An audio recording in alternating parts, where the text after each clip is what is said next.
Assalamualaikum warahmatullahi wabarakatuh. Okey, terima kasih kepada semua yang sudi join Google Meet kita. Okey, hari ini sebelum kita mulakan kelas, mulakan pelajaran kita dengan bacaan doa. Okey, bismillahirrahmanirrahim. Allahumma aftah alaina hikmataka syur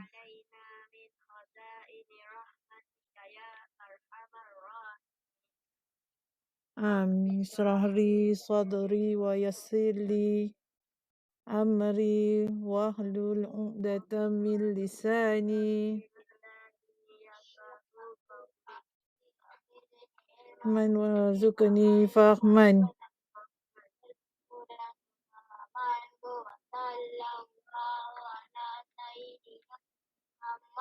Wa ala alihi wa sahbihi wa sallam. Walhamdulillah. Okey, sebelum kita mulakan kelas, apa khabar awak semua hari ni? Sihat? Sihat, alhamdulillah. Okey, hari ni kita akan belajar tajuk seterusnya dalam pelajaran akhlak dan tasawuf.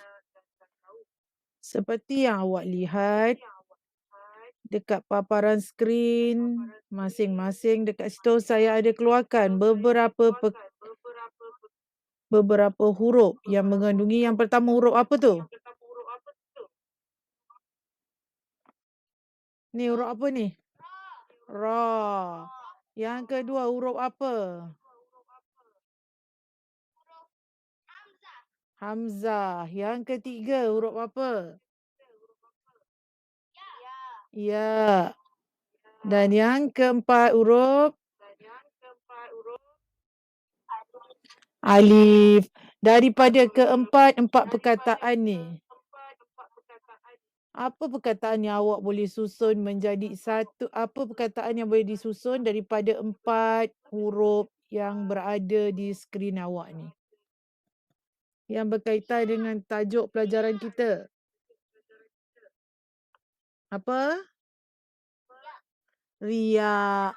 Okey, kalau riak, apa perkataan mula riak? Huruf yang kita nak letak. Ra. Kita tengok betul ke salah.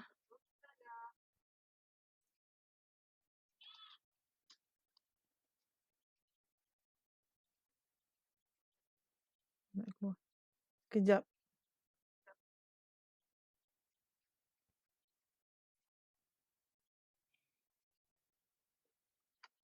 Sekejap.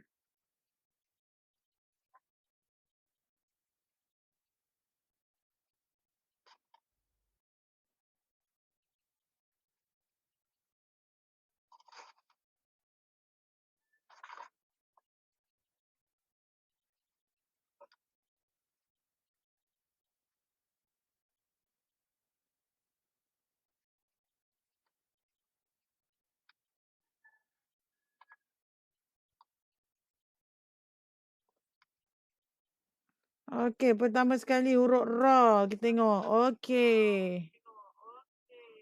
Yang pertama keluar tak dekat skrin awak? Tak keluar? Kejap. Okey. Okey, betul.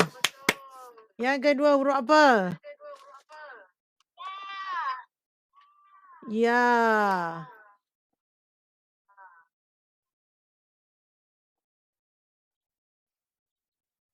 Yang ketiga.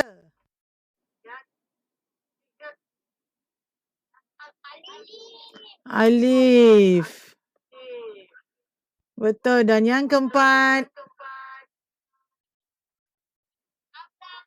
Hamzah. Jadi bila kita cantumkan, dia akan menjadi perkataan riak pandai. Dan hari ini kita akan belajar tajuk pelajaran ke-10 yang bertajuk riak. Sebelum kita masuk lebih mendalam berkaitan dengan riak, apa yang awak tahu apa itu riak? Macam mana perbuatan riak? Perbuatan ke perkataan ke apa riak tu?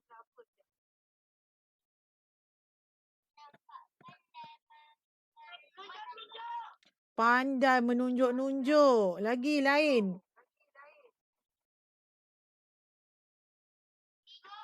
Ego. Maksudnya macam tu riak. Kita menggambarkan benda tu kita sengaja nak tunjukkan kebaikan yang kita lakukan kepada orang lain. Okey, kita masuk seterusnya iaitu pengertian riak. Okey, pengertian riak pada segi bahasa ialah, saya nak minta Syafaras bacakan. Ada bahasa menampakkan dan memperlihatkan amal kebaikan kepada orang lain. Maksudnya dia menunjuk kebaikan, menunjukkan amal kebaikan dia secara berlebih-lebihan.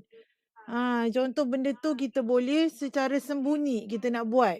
Tapi dia nak tonjolkan kepada orang lain dengan niat. Maka niat tu dia nak mengajak orang ke arah yang lebih baik.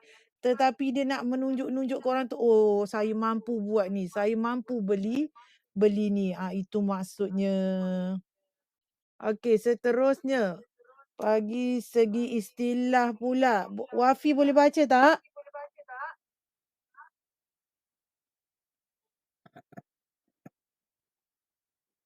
Wafi?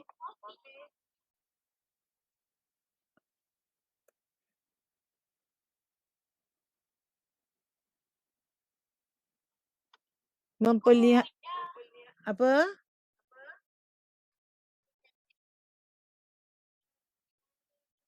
Memperlihatkan. Okey, tak apa. Kita minta Liana. Liana boleh baca? Okey, Liana baca. Memperlihatkan perlakuan ibadat dengan niat mendapatkan pujian dan penghargaan dari orang lain dan Allah Subhanahu.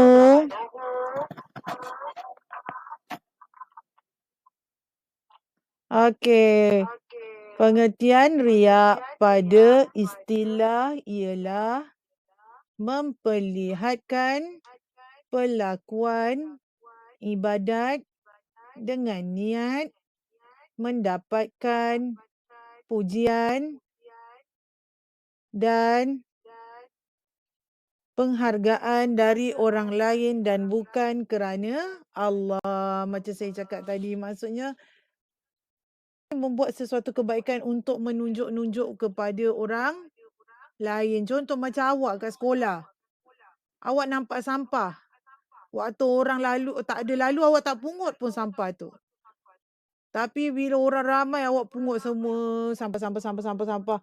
Maksudnya kita sengaja tunjuk dekat orang, kita ni rajin, kita ni nak pungut sampah. Tapi pada zahirnya kita ni tak buat pun semua tu. Kita pun malas. Maksudnya macam tu. Okey, faham setakat ni apa yang dikatakan dengan pengertian riak? Faham. Okey, seterusnya kita masuk hukum riak. Hukum riak adalah haram dan syirik kecil. Dia dah termasuk dalam golongan syirik, cuma dia adalah syirik yang kecil. Okay, seterusnya kita tengok dekat situ dalil pengharaman riak. Okey, boleh saya nak minta Syaraf tak bacakan saya ayat Quran tu. Ya. Bismillah dulu.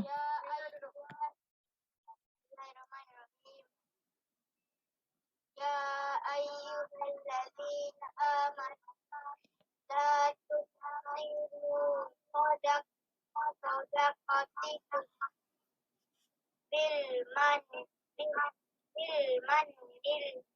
bil manni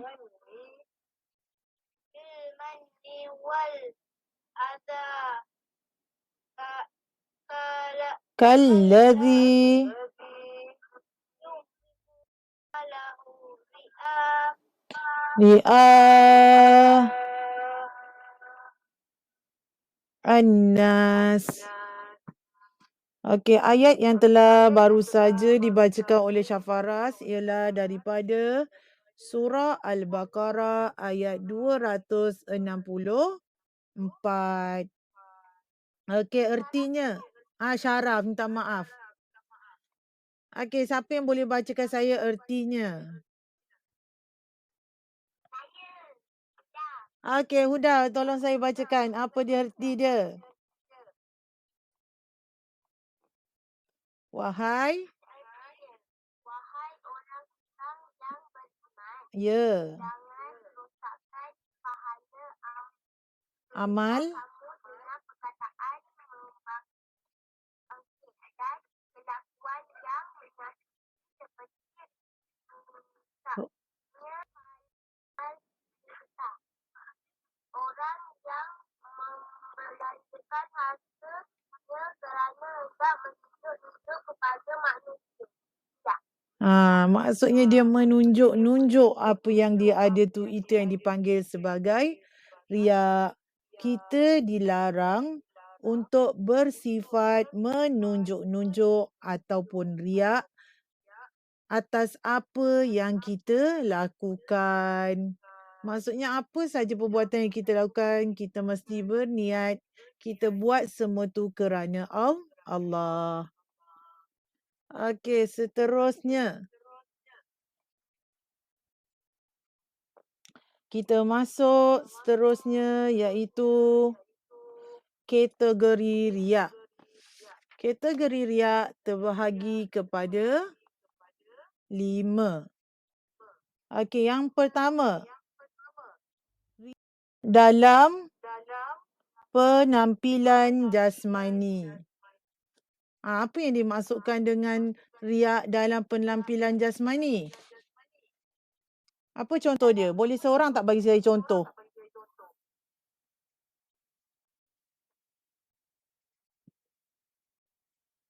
Okey, tak apa. Saya bagi contoh untuk yang ini. Riak dalam penampilan jasmani contohnya ialah contoh kita memperlihatkan badan kita yang kurus dan pucat supaya disangka banyak berpuasa. Sedangkan kita ni maksudnya awak ni menunjuk-nunjuk dekat orang lain.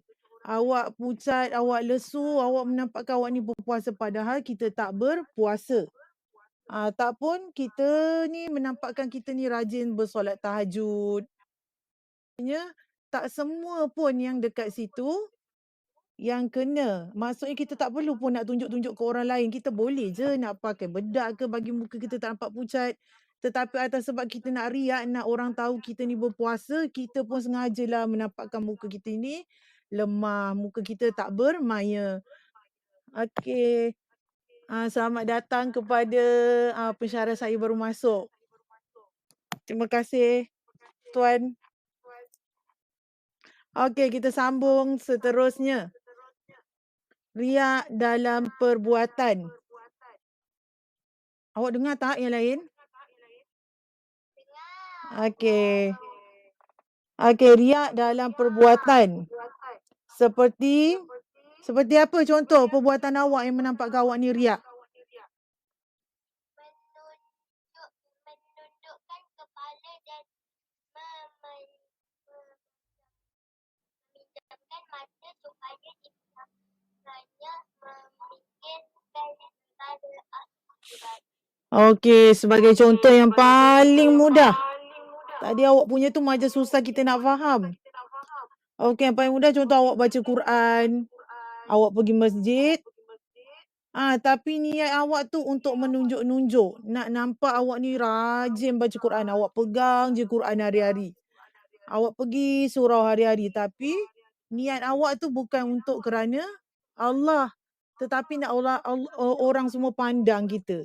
Rajin budak ni pergi surau, pergi masjid. Maksudnya macam tu.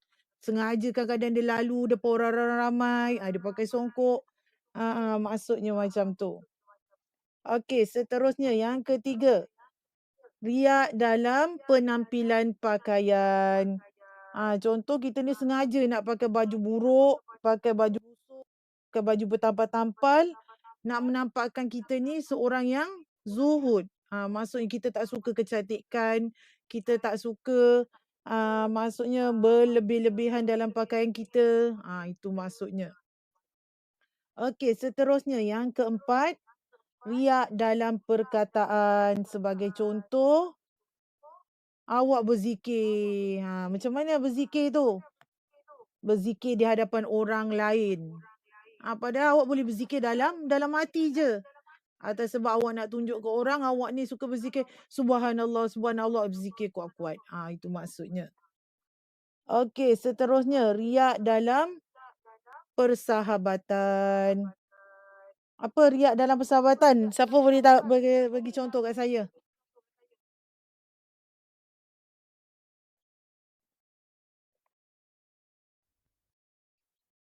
Tak ada? Okey, contoh riak dalam persahabatan seperti orang yang sengaja ikut serta majlis-majlis ilmu supaya dia juga dianggap orang yang alim. Maksudnya dia ikut kawan dia yang alim tapi niat dia bukan nak ikut kawan dia tu. Tapi niat dia nak tunjuk-tunjuk dekat orang bahawa dia tu alim. Ikut kawan dia pergi majlis ilmu. Okey, seterusnya. Faham tak apa yang dikatakan dengan kategori riak? Alhamdulillah.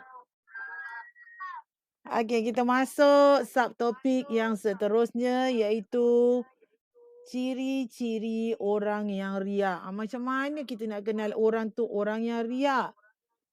Yang pertama, Saraf, yang pertama.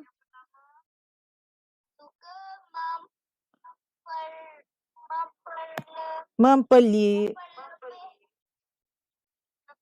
memperlihatkan ibadat yang dilakukan kepada orang lain. Macam saya cakap tadi, dia suka tunjuk. Dia suka tunjuk ke orang, saya ni nak buat ibadat. Dia mesti akan tunjuk. Kalau tak tunjuk di depan orang, tak sah. Okey, seterusnya yang kedua.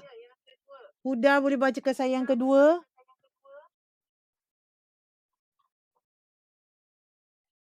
Siapa nak bacakan saya yang kedua? Okey, seorang.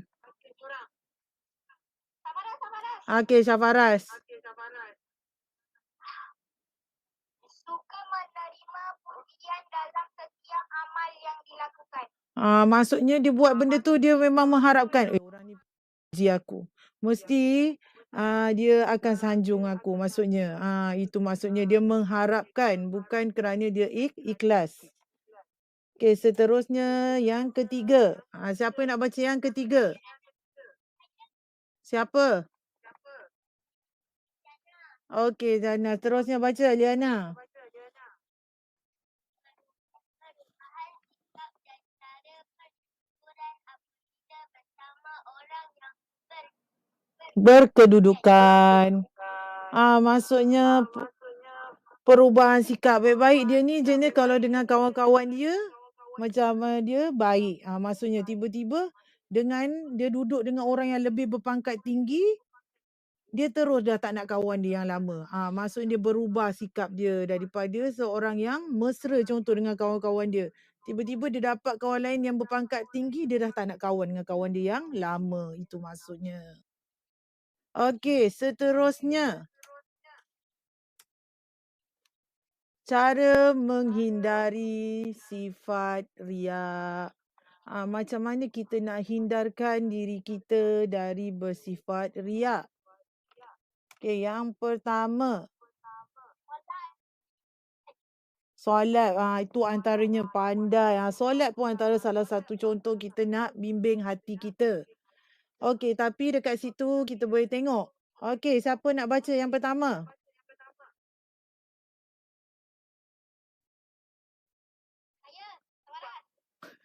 Lain? Aziz. Aziz pula. Ada Aziz? Tak ada. Okey, Syafaras lah. Cepat Syafaras.